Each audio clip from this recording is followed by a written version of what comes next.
एक समय की बात है। एक सुंदर राज्य में एक बुद्धिमान राजा और उसके विश्वासी मंत्री रहते थे।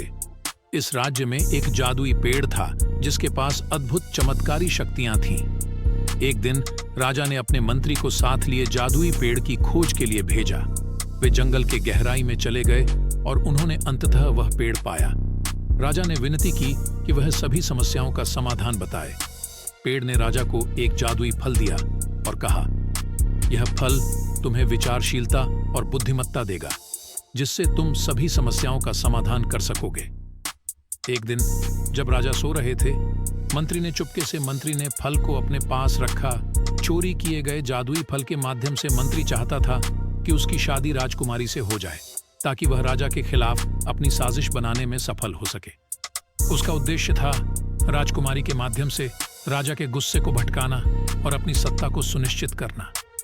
उसने जादूगर के द्वारा चुराए गए जादुई फल का उपयोग करके राजकुमारी को अपने वश में करने की कोशिश की। इसके अलावा उसने राजकुमारी को बातचीत में प्रभावित करने के लिए उसे बहुत सम्मान और प्रेम दिखाया।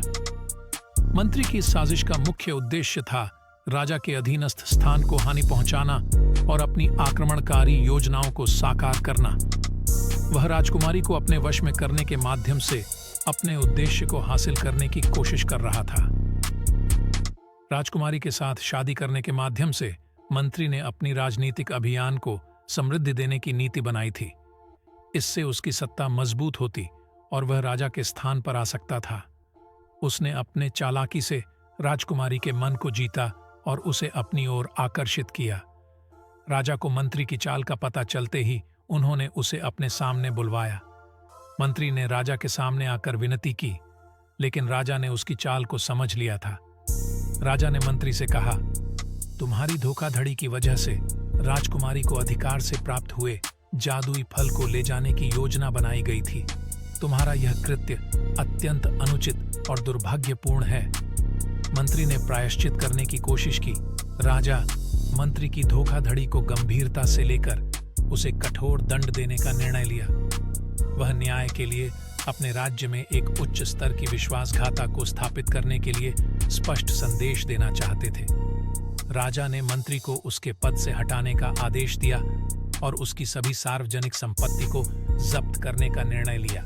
इसके अलावा वह मंत्री को अपने राज्य से निकाल देने का आदेश दिया और उसे दोबारा कभी भी अपनी सेवाओं के लिए स्थानांतरित नहीं किया जाने का निर्णय लिया।